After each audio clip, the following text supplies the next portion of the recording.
Hi, and in this video we're going to do brows and eyeliner.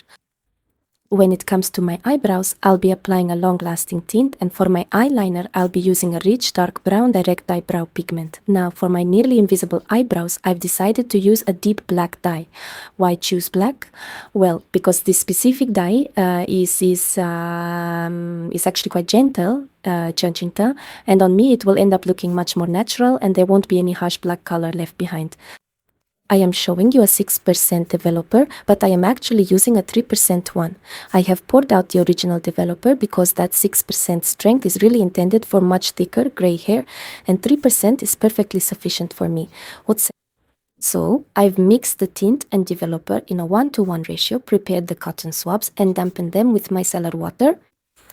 When your eyebrow hairs aren't very thick, it's easier to use a special applicator wand instead of a brush. In this case, this wand comes with the tint kit. It's spiral shaped, which makes it very easy to apply the tint. Using these tapping blotting motions, I'm essentially pressing the tint onto the skin.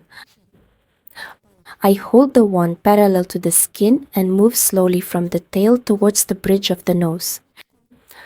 When I hold the applicator parallel to the skin, the tint distributes with maximum precision. But if something goes wrong, you can always clean up the edges with a cotton swab dipped in micellar water. If your brows are thick, have a lot of hair, and feel dense, then it's definitely easier to apply with an angled brush. But if you have sparse brows like I do, then it's definitely easier to apply it with a wand like this. So I've applied the dye. Next, I'm cleaning up the edges with the cotton swab and micellar water and waiting 7 minutes. In the meantime, I'm going to draw my eyeliner using this direct pigment. I've applied a bit of lip oil because I'm planning to do a makeup look later using a matte lipstick, and that always dries out my lips. Honestly, it is always such a difficult struggle for me to get this right. So what I do is I take some medical tape and use it as a makeshift stencil for my eyeliner. I have to apply it in this specific way because this particular pigment sets almost instantly upon contact.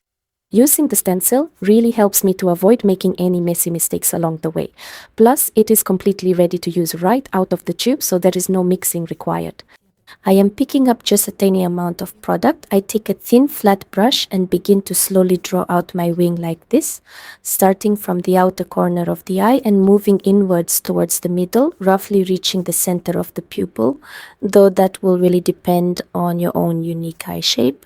Mine are naturally round, so I want to elongate them a little bit more now. Thanks to the stencil, they were drawn on really quickly, so I'm going to go ahead and wash everything off now, both the brows and the wings, and let's see how they turned out.